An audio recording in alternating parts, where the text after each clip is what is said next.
मन शिव को अपना गुरु माना है, दिल से माना है, लेकिन मेरा कर्म, मेरी बोली और व्यवहार से ऐसा नहीं लगता कि मैं शिव का शिष्य हूँ। फिर मैं कैसे शिव का शिष्य बनूं? दिल से मान लीजिएगा ना भाई साहब, ये बोली महक दिल से मानते हैं। महादेव पर हमको जितना भरोसा है ना, साले किसी पर नहीं है, उसको एक पैसा भरोसा नहीं, बोलता है वो। अगर दिल से मान लीजिएगा ना तो भाव पैदा होते हैं, दिल से भाव पैदा होते हैं, विचार तो दिल से होता नहीं। ये भाव ही बता देगा कि आप दिल से महादेव को मानते हैं और आप उनके शिष्य हैं। आपका आचरण ही बता देगा। अगर आचरण आपके भाव से अलग है, इसका माने भाव नहीं है, आप भ्रम पाल रहे हैं। इस भ्रम से निकलिए, तीनों सूत्र करिए, शिव के शिष्य बनिए। भाई सुनील जी कोलकाता पश्चिम बंगाल से लिखे हैं, साहब श्री, एक बार चर्चा में आपने कहा था कि नमः शिवाय शिव के चित्त में फेंक सकता है या नहीं सकता। इस पंक्ति का क्या भावार्थ है? क्या नमः शिवाय से हमारा मन शिव के क्षेत्र तक ही पहुंच सकता है? भाई नमः शिवाय की जो स्थिति है वो नमः शिवाय शब्द की स्थिति नहीं है। नमः शिवाय शब्द यानी शिव को प्रणाम शब्द आपको तभी तक काम करेंगे जब तक आकाश तत्व है। पांचों तत्वों में शब्द तन मात्रा आकाश तत्व की है, शब्द वहीं तक काम करेंगे। वह शिव, वह परमात्मा आकाश तत्व से बहुत ऊपर है, भगवती ही ऊपर है, तो शिव कैसे नहीं होंगे? ऊपर है। तो नमः शिवाय काम वहां नहीं करेगा, लेकिन नमन तो काम करेगा ना भैया। मन का झुकना तो काम करेगा, वो भाव स्थिति तो काम करेगी। नमः शिवाय शब्द नहीं काम करेगा, यही मैंने कहा होगा। नेक्स्ट।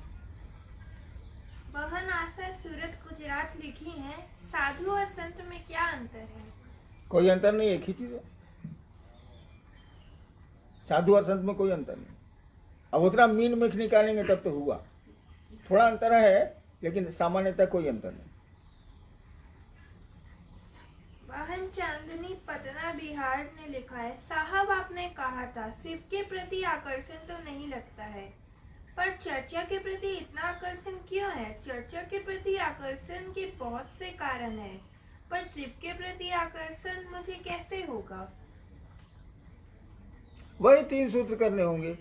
हुआ क्या है ना कि इधर चर्चा का आकर्षण इतना बड़ा है कि शिव का कोई वैल्यू ही नहीं रह गया। और जब शिव की कीमत नहीं है तो शिव से कहां से आए? तो चर्चा की इतनी कीमत बढ़ी है, इतनी कीमत बढ़ी है कि शिव उसके सामने डिवैल्यूड हो गए हैं। कोई उनकी कीमत नहीं रह गई है शिव शिष्यों के सामने। सबकी बात में नहीं कर रहा। भाई विनोद जी गैंगटॉक सिक्किम लिखे हैं, मैं जब दूसरों को शिव के गुरु स्वरूप से जोड़ना चाहता हूँ, उस समय मेरा मन डरा रहता है कि ये आदमी पता नहीं क्या सवाल करेगा। डरा हुआ मन उस व्यक्ति को कैसे समझा पाएगा? अरे बेवकूफ, डरा हुआ मन दया मांगेगा ना, हम डर जाएंगे तो किससे मदद मांगेंगे? अब वहां कोई मदद करने वाला नहीं है तो अपने गुरु से मांगेंगे। जब उनसे मदद मांगेंगे तो काम ठीक हो जाएगा, आपका उद्देश्य पूरा हो जाएगा। आप भले डरे रहिए, क्योंकि भय में ही आदमी मदद मांगता है। शमशान में क्या होता है? वहाँ भय वृत्ति जागृत हो जाती है। इतनी कहानियां सुनता है आदमी, पूरा अंधेरा हाथ को भी हाथ नहीं सूझता, तो डर लगता है। डर लगता है तो अपने आराध्य और गुरु के पास ही नहीं जाएगा, वहां आदमी तो कोई है ही नहीं।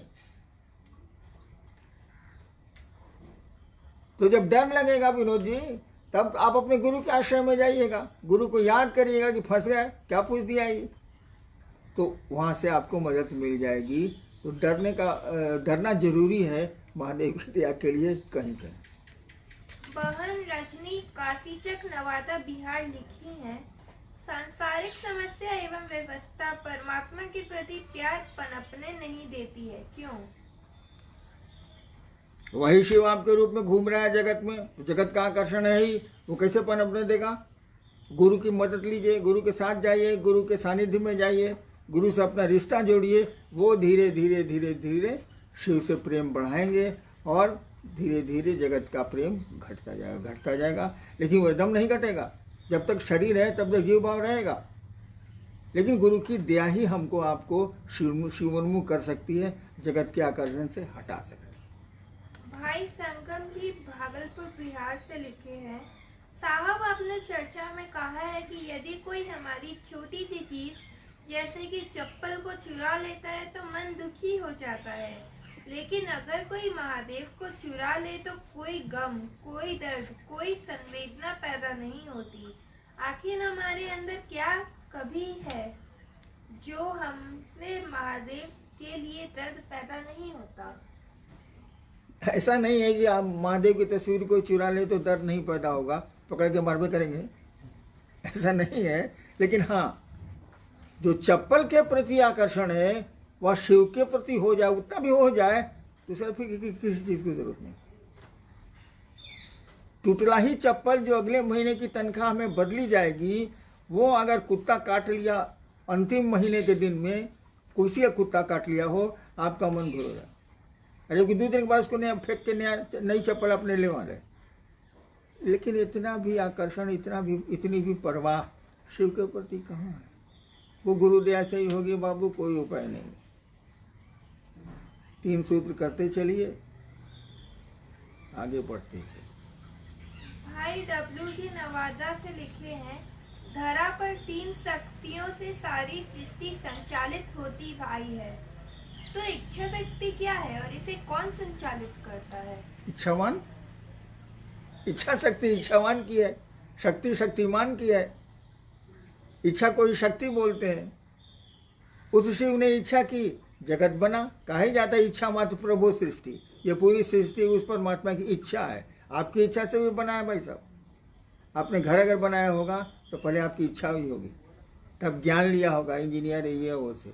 और खाली ज्ञान लेने से, इच्छा करने से मकान नहीं बनेगा, तब क्रिया करनी पड़ेगी। सीमेंट लाओ, छड़ लाओ, ये लाओ, वो लाओ, बनवाओ।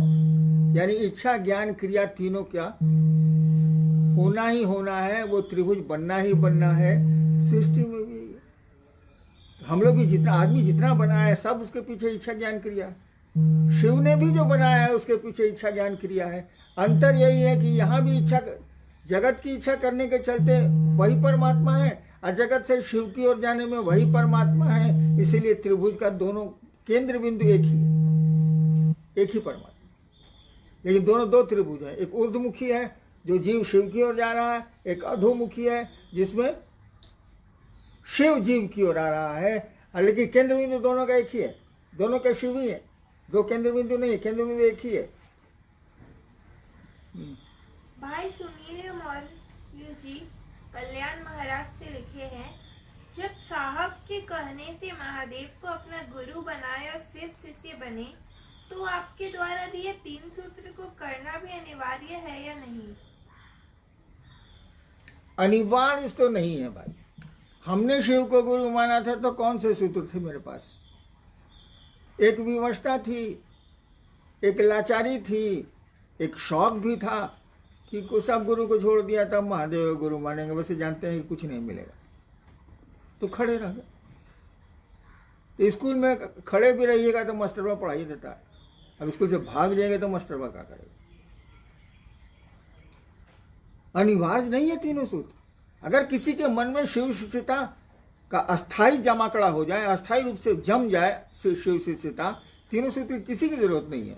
लेकिन जैसे जैसे शिव शिष्य बनना शुरू होगा वो, जैसे जैसे शिव शिष्य होना शुरू होगा वो, फिर तीनों सूत्रों पर घूमेगा वो। उसको नहीं मालूम है कि 3 सूत्र क्या होते हैं।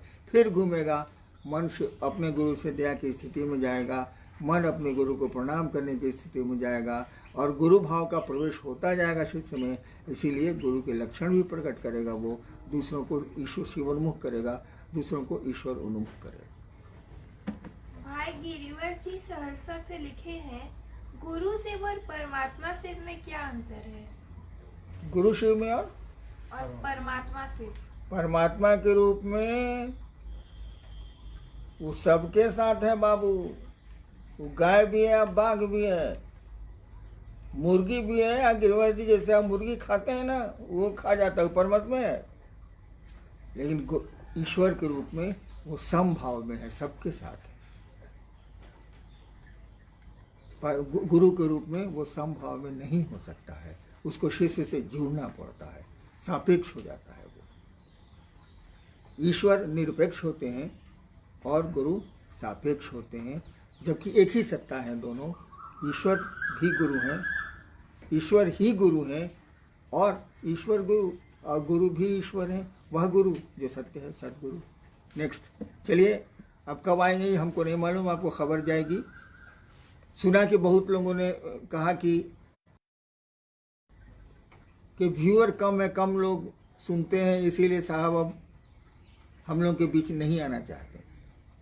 कुछ लोग बोल रहे थे। एक बात जान लीजिए भाई साहब, शिव शिष्टता मैंने अकेले शुरू की। पहला महोत्सव हमने 91 में किया तो 13 आदमी थे। भीड़ मुझको कभी पसंद नहीं। लेकिन एक बात बताइए, आप रखे हैं अनाज किसी को खिलाने के लिए और कोई लेने को ही तैयार नहीं हो, तो अनाज सड़ेगा कि नहीं? दान का नियम ही है, वो ज्ञान दान हो या धन का दान हो, दान का नियम ये ग्रहिता होना चाहिए, लेने वाला होना चाहिए, अन्यथा उसको कोई कीमत ही नहीं। मैं बकर बकर करूं, करता ही हूं, अभी 7 दिन में कर रहा हूं। मैं बकर बकर करूं और उससे किसी को लाभ ही नहीं हो, तो मैं फालतू बकर बकर क्यों करूंगा? सरकार पेंशन देती है, मैं खाऊंगा, इत्मीनान से रहूंगा। ऐसा मत समझिएगा कि आपके सुनने से, मुझको नहीं सुनने से हमको दुख होता है। आप नहीं सुनिए, आपको मेरा प्रणाम।